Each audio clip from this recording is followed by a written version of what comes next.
passado nós começamos uma série nova de exposições bíblicas através das linhas do Credo Apostólico, cujo conteúdo nós reconhecemos como inteiramente bíblico.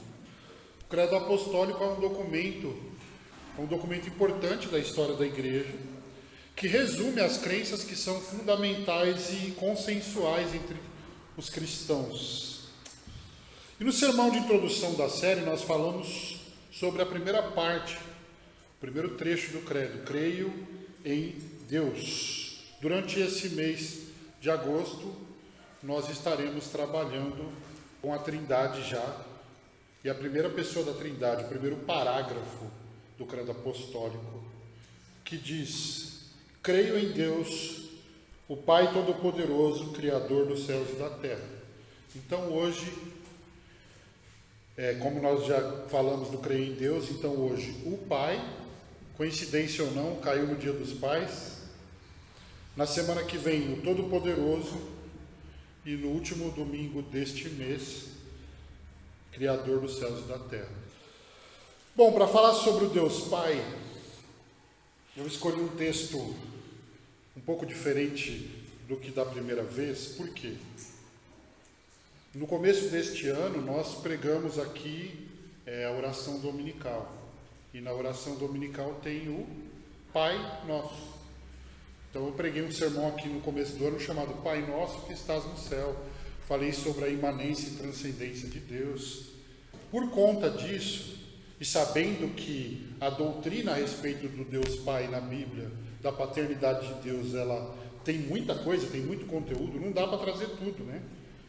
Então eu escolhi um texto que trabalha um outro aspecto da paternidade de Deus. Se no começo do ano nós trabalhamos aí com transcendência e imanência, nós trabalhamos com disciplina de Deus, para com os seus filhos, nós falamos da família de Deus, Ele é o Pai de uma família, né? O Pai Nosso.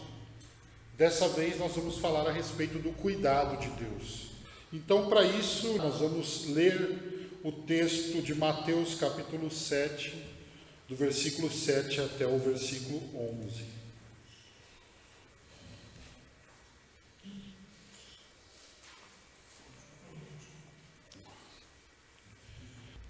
O texto diz o seguinte: pedi e vos será dado, buscai e achareis, batei e a porta vos será aberta. Pois todo o que pede recebe, quem busca acha, e ao que bate a porta será aberta. Quem dentre vocês, se o filho lhe pedir pão, lhe dará uma pedra? Ou se lhe pedir peixe, lhe dará uma cobra?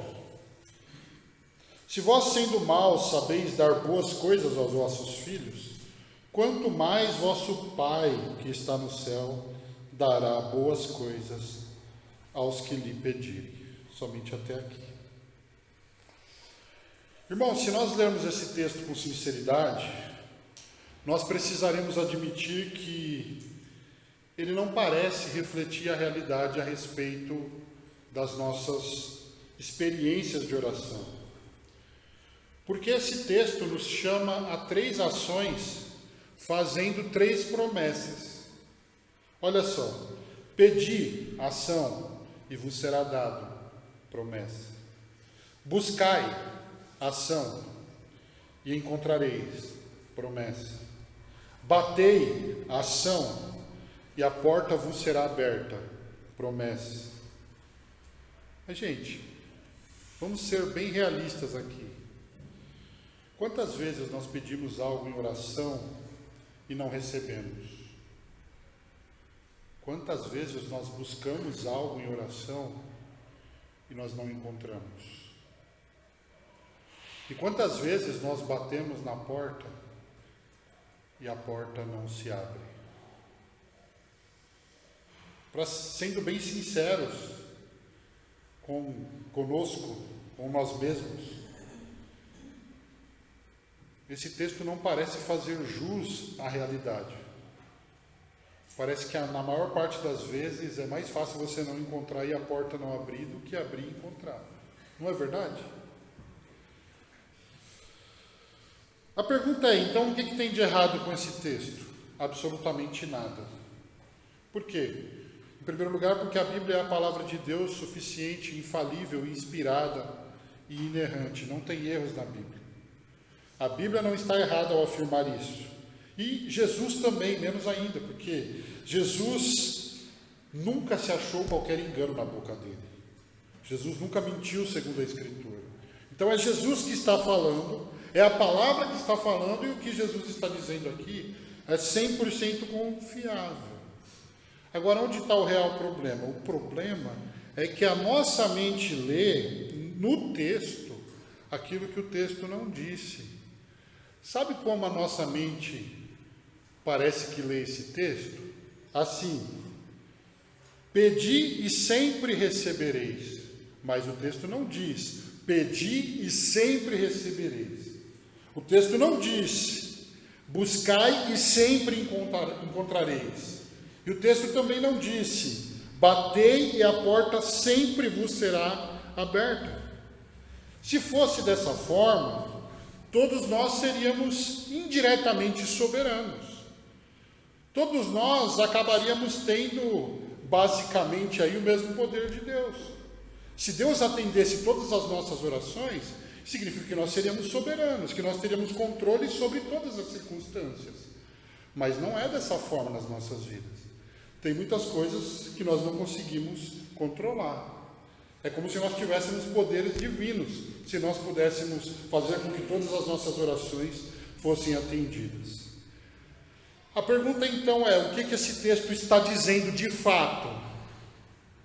Para elucidar o que esse texto está dizendo, eu lembrei de uma circunstância em que eu fui começar um curso no Senai. E eu estava meio temeroso de prestar a prova ali. E naquele mesmo dia, quando eu entrei na escola, eu encontrei uma frase na parede que dizia: nem todos que tentaram conseguiram, mas todos que conseguiram tentaram. E essa frase, ela não está dizendo outra coisa senão que o meio de conseguir é tentar. E para mim parece muito lógico que esse texto esteja afirmando isso. O texto não está dizendo que sempre que você bater a porta vai abrir. Ele não está dizendo que sempre que você buscar você vai encontrar. Mas ele está dizendo que o meio de receber é pedir. Que o meio de encontrar é buscar. E que o meio de a porta se abrir é bater.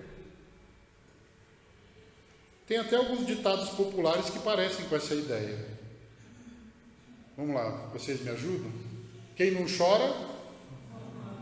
Onde está escrito esse? Provérbios? Não, isso aí não está no Inventários, né? Quem procura? Eu lembro de uma vez, meu irmão mais novo, não vou falar o nome, mas eu já falei que é o mais novo, um monte de gente já conhece. Ele falou: mãe, eu não achei meu tênis. Aí minha mãe falou: você procurou ele? Não. É isso aí. É isso. Tem que procurar para achar. Parece óbvio, mas Jesus está dizendo: você quer que a porta abra? Bate. Você quer encontrar? Busca. Você quer receber? Pede. Aliás, Tiago diz isso: vocês não recebem porque vocês não pedem, ou porque vocês pedem mal, de forma egoísta, para gastar nos vossos deleites. Enfim, depois que Jesus disse isso, ele fez duas perguntas aos discípulos. A primeira: quem dentre vocês, se o filho lhe pedir um pão, lhe dará uma pedra?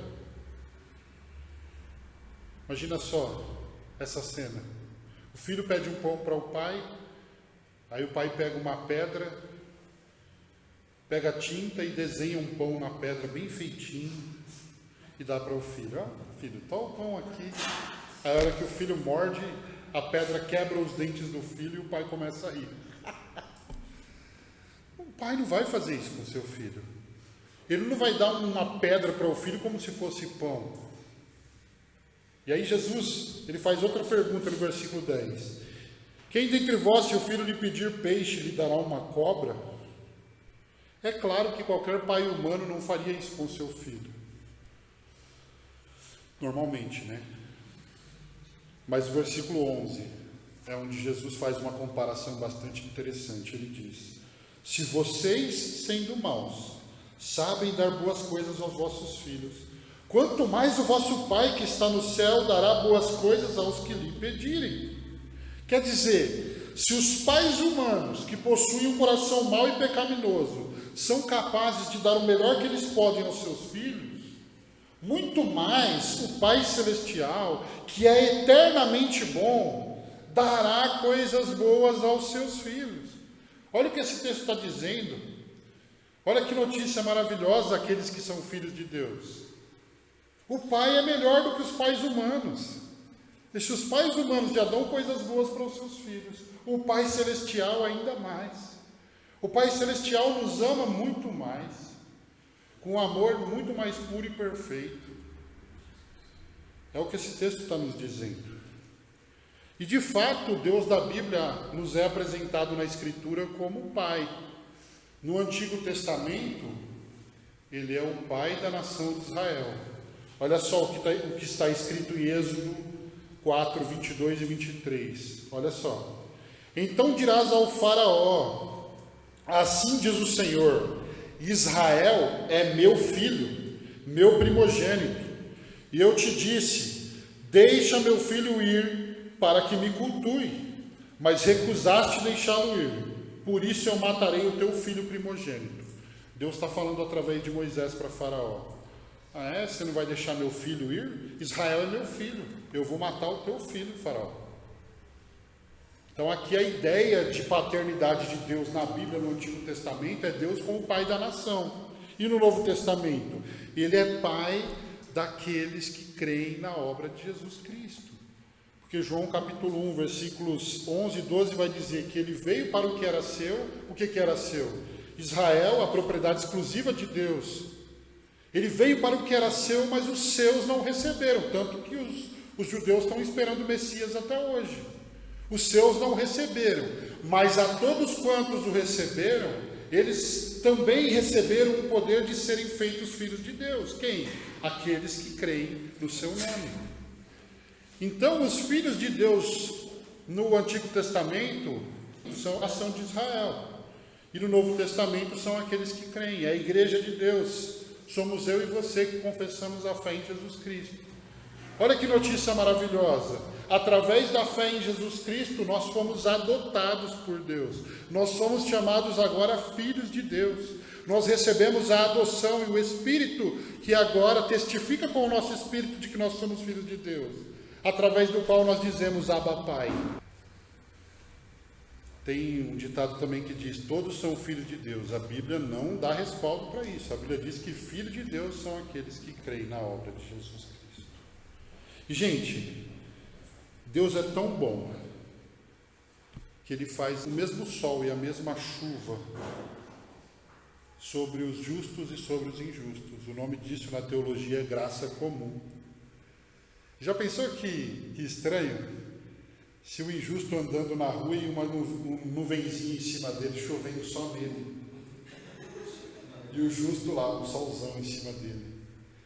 A Bíblia diz que Ele faz nascer o sol sobre os justos e injustos. E Ele faz a mesma chuva estar sobre todos. Deus é tão bom que até aqueles que não são filhos dele são afetados por essa bondade. Lucas vai dizer que Deus é bom até mesmo para com os ingratos e maus, até mesmo para com aqueles que não são filhos dele. Gente, Deus é bom. Deus é bom o tempo todo. E Deus é ainda melhor para com a sua família e para com os seus filhos, segundo a Escritura Sagrada. Para com aqueles que, pela fé, receberam a adoção. Como que a gente aplica esse texto? Apesar das afirmações desse texto, é possível que você se confunda por alguns pontos, por algumas situações. Quando, sendo filho de Deus, suas orações não forem atendidas. Quando, sendo filho de Deus, sua vida estiver cercada de problemas. Terceiro, quando não sendo filhos de Deus, outros terem as suas orações atendidas. Uma vez eu estava procurando emprego, um amigo meu que não era cristão, ele falou, olha, eu orei e Deus abriu a porta. E eu falei,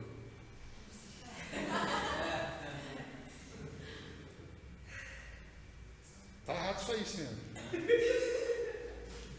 A gente fica achando que... Uma outra situação, quando não sendo filhos de Deus, outros parecem ter uma vida próspera, enquanto a nossa desmorona. Aí você fala, Senhor, eu sou teu filho. O Senhor falou que bater na porta ia abrir, que se eu pedisse ia receber, que se eu buscasse ia achar. Eu não achei nada, a porta não abriu e eu estou pedindo, recebi nada. Em primeiro lugar, antes de nós aplicarmos esse texto diretamente nesse princípio, a Bíblia nos ensina a não desejar a prosperidade dos ímpios. Para isso eu quero ler dois textos. Em primeiro lugar, Provérbios 24, 1 e 2, vai nos mostrar que o caráter dos ímpios é pobre. Talvez você pense, eu sou uma pessoa pobre, comigo dá tudo errado. Quando o meu pão cai, ele cai com o lado da manteiga para baixo. Talvez você olhe para a sua vida dessa forma. Às vezes acontece, a gente ficar numa fase de reclamação. Mas, gente, o que o ímpio não tem? Ele não está sendo santificado pelo poder do Espírito. Ele não está tendo o seu interior transformado de glória em glória. Ele não está sendo transformado na imagem do nosso Senhor Jesus Cristo. O caráter dos ímpios é pobre. Então a gente não precisa invejar os ímpios. Olha o que diz Provérbios 24, 1 e 2. Não tenhas inveja dos homens maus, nem desejes a sua companhia, porque o coração deles pensa em violência e os seus lábios falam com maldade. Você queria mesmo ter a prosperidade daquele ímpio que você conhece, que é bem rico, mas ter o coração que ele tem, mas crer nas coisas que ele crê, viver da forma que ele vive, estar no ateísmo, que é o ateísmo dele? É isso que nós queríamos mesmo? Não, a Bíblia nos ensina, não deseja isso para vocês. O que Deus está fazendo em nós é glorioso. Não há mérito nenhum nosso, não há mérito nenhum em nós, por causa do que Deus está fazendo em nós. Mas nós não devemos desejar a suposta prosperidade dos ímpios. Os ímpios só têm dinheiro, gente. Se é que tem ímpio que não tem também, né? A coisa está pior ainda, né? E outro texto que vai nos mostrar que o destino dos ímpios é a perdição. Salmo 37, 1 e 2 diz: não te aborreças por causa dos homens maus, nem tenhas inveja dos maus feitores, pois em breve secarão como relva e murcharão como erva verde. O que será que vale mais a pena, gente? A gente perder essa vida e encontrar a eterna? A gente perder essa gota e depois viver no oceano? Ou a gente viver por essa gota e depois não ter o oceano? O ímpio vai terminar mal. O ímpio, ele vai terminar em condenação eterna. Gente, seja quem for na sua vida que você admire e que tenha uma posição social ou qualquer coisa que você fale, eu queria estar ali, eu queria chegar lá. Olha, tudo bem, não tem nada errado em você querer crescer profissional e até financeiramente. Mas não deseje isso. O ímpio, ele vai terminar na fornalha de fogo. Não deseje isso. O que nós temos em Cristo é muito mais. Então há pessoas que muitas vezes tornam a vida das pessoas ímpias como modelo do lugar onde desejam chegar. Mas o que nós temos como filhos de Deus é algo muito mais precioso. Bom, sobre o nosso relacionamento com o Pai. Sabe por que você atende alguns pedidos do seu filho? Porque você é pai. Sabe por que você não atende alguns pedidos do seu filho? Porque você é pai. Sabe por que Deus atende algumas das nossas orações? Porque Ele é pai. E sabe por que Deus não atende muitas das nossas orações? Porque Ele é Pai. E dê graças a Deus por Ele não atender todas as suas orações. Você já fez essa oração? Senhor, graças te dou, porque o Senhor não atende todas as minhas orações. Porque não sou eu que sei o que é melhor para mim. É o Senhor que sabe. Como Pai dos que creem, Deus certamente, diz esse texto, dará coisas boas aos seus filhos. O problema é que o nosso coração mau e pecaminoso, ele não sabe o que é coisas boas. Essa é a questão. Muitas vezes, na nossa perspectiva, nós achamos que nós estamos pedindo coisas boas. Achamos que nós estamos pedindo pão. Mas na perspectiva eternamente superior de Deus, nós estamos pedindo pedra. Se o teu filho te pedir hambúrguer todos os dias, ele está pedindo pão ou pedra? Vocês entenderam a figura, né? Ele está pedindo pedra. E o que você vai fazer? Você vai dar hambúrguer para ele todos os dias? Você vai destruir a vida, a saúde dele. Entende? Às vezes a gente pede coisas que aos nossos olhos tem cara de pão, mas na perspectiva de Deus é pedra. É por isso que Ele não dá. É assim que Ele cuida dos seus filhos, não dando aos seus filhos aquilo que Ele sabe que não é o melhor para nós. E nós deveríamos ser gratos por isso, sabe? Porque Deus é mais sábio. Por exemplo, coisas como emprego, promoção, aumento salarial, férias, saúde, um novo relacionamento, conquistas, bens materiais, sempre vai parecer bom, mas podem estar sendo grandes pedras nas nossas vidas. Qualquer uma dessas coisas que parecem boas, elas podem estar sendo grandes pedras. E muitas vezes Deus não dá porque Ele fala, não, isso aí vai ser uma pedra na tua vida. E a gente acha que é pão. Quando eu era criança, chegava o dia das crianças, e meu pai, ele sempre perguntava para a gente o que a gente queria ganhar. Aí eu lembro que meus irmãos sempre foram muito mais inteligentes do que eu. Porque meu pai chegava no Márcio e falava, Márcio, o que você quer ganhar de presente de dia da criança? E o Márcio falava, um videogame. Esse é o menino esperto. Aí ele ia no Moisés e falava, e você? Uma bicicleta. Aí ele chegava em mim e falava assim, e você? Meu apelido em casa é Tico, né? Não sei se todos sabem. E você, Tico? Eu quero um pacote de 100 folhas de sulfite. E meu pai, que estava todo feliz para me presentear, ele fazia assim. Olha, eu posso te dar, mas escolhe mais um. Não, tá bom, pai, pode ser o pacote de sulfite. Não, eu quero te dar algo melhor. E eu não queria, eu queria o sulfite. Eu fiquei lembrando disso e pensando que a gente é assim. Que às vezes Deus, Ele sabe o que é melhor para nós e a gente quer a sulfite. Meu pai queria me dar um presente melhor e eu queria aquilo. Não, eu quero esse, pai.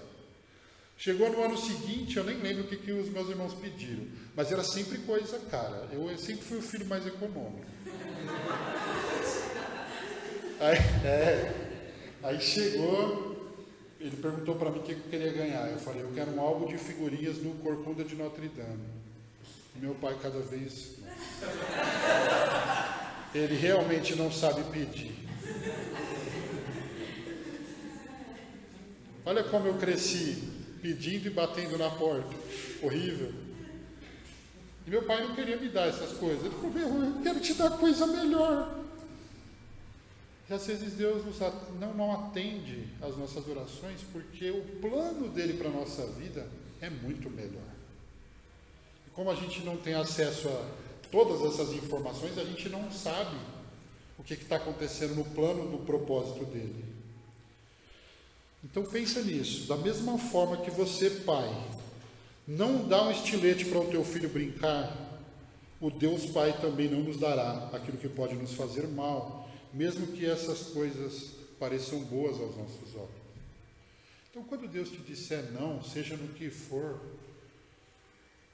Confie, Ele é um pai que está cuidando. Por que ele está falando não? Talvez a gente não vai entender nunca, ou talvez na eternidade, se Ele quiser, Ele explica para a gente. Gente, mas tem muitas coisas, tem muitos nãos que a gente vai receber de Deus, que vão ficar sem resposta do porquê. Mas cabe ao filho confiar no pai. Por que meu pai não está deixando eu comer hambúrguer? O filho só olha isso. Mas hambúrguer é tão gostoso. Mal o filho sabe que aquele negócio vai acabar com as veias do coração dele e ele pode ter um infarto mais cedo na vida e acabar morrendo novo. O pai sabe o que é melhor. O pai humano não dá tudo para o filho por isso. E a mesma coisa é o pai divino. Outras vezes, na nossa perspectiva, parecerá que Deus está nos dando coisas más, que está nos dando pedras, enquanto na perspectiva de Deus, na verdade, Ele estará nos dando pães. Isso é muito interessante. Por exemplo, coisas como uma demissão, desemprego, dores no corpo, enfermidade, perda de entes queridos, assaltos, a ordem de despejo, sei lá o que for, qualquer coisa ruim das nossas vidas. E a gente olha e fala, por que o Senhor está permitindo essas coisas acontecerem na minha vida? E a gente fala, o Senhor está me dando pedra. A gente pensa dessa forma. Eu não sou filho. Mas, gente, às vezes, aquilo que a gente enxerga como pedra é pão. Por quê? Porque o propósito do Senhor é muito maior do que a gente pode imaginar. O propósito do Senhor é formar Cristo em nós. E Ele vai fazer com que todas as coisas contribuem ou corroborem para esse propósito, de nos tornar a cada dia mais semelhantes a Cristo. Então, quando tudo parecer pedra, confia no Pai e fala, Senhor, pela fé eu creio que é pão, porque a Tua palavra diz que o Senhor faz com que essas coisas cooperem, até a minha demissão, até a minha tristeza, até meus momentos mais difíceis, até o desemprego.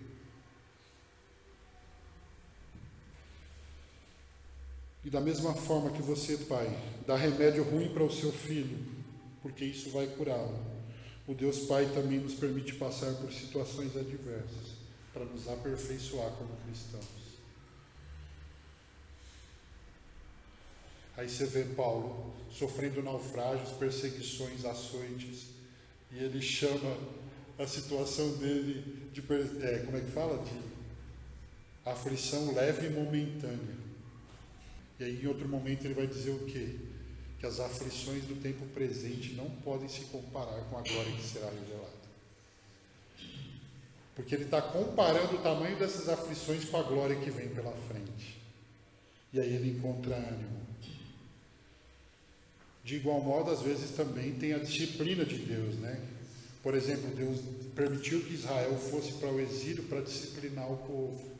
Às vezes é isso também que Deus faz nas nossas vidas. Porque um pai, como diz Hebreus, ele nos corrige. Como filhos, nós precisamos então continuar confiando na bondade do Pai. Porque a agenda de Deus não é tornar nossa vida confortável. A agenda de Deus é nos tornar semelhantes a Cristo. E usar todas as coisas para esse propósito. Pensa numa coisa. Que o pão que o Pai deu para Jesus, ele parecia uma pedra.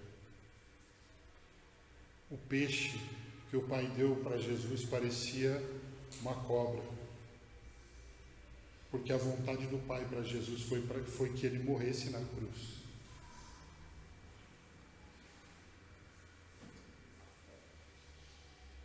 Para que o Filho unigênito, ele se tornasse então, ele fosse primogênito de muitos irmãos, o primeiro de todos os irmãos.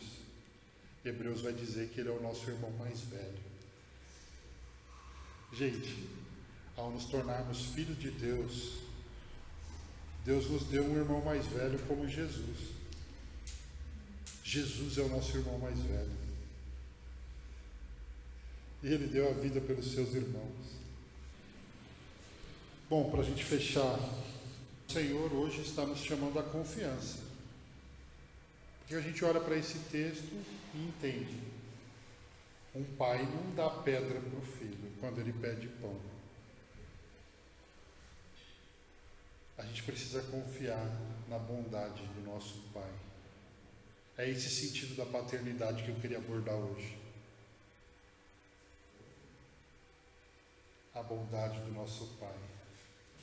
Talvez o momento mais difícil da minha vida de fazer isso foi realmente o momento em que a vontade soberana do Pai Celestial foi levar o meu pai terreno.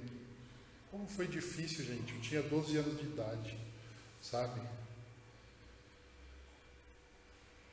Parecia uma grande pedra.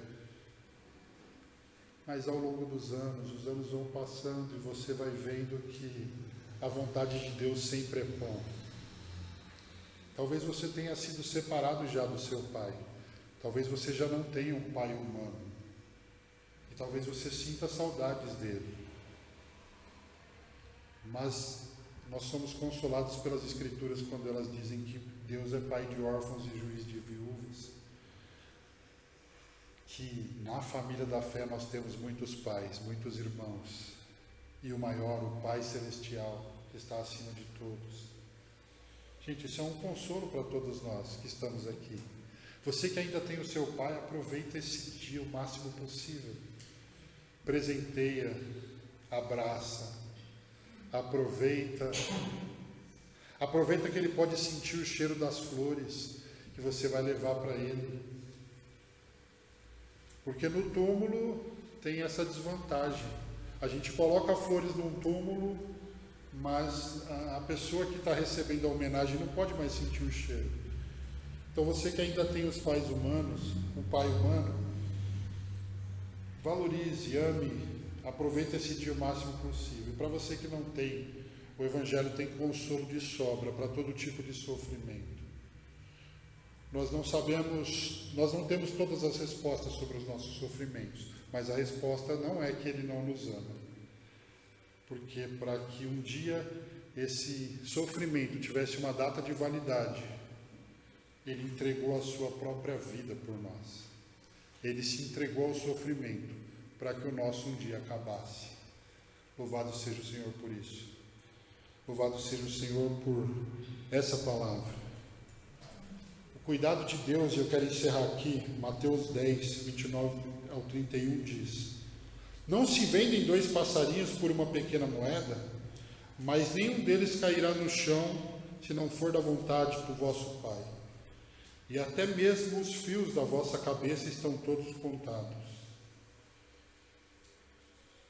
Portanto, não temais, vocês valem muito mais do que muitos passarinhos. Gente, para os nossos piores momentos de dor, de ansiedade e tristeza, olha para esse texto.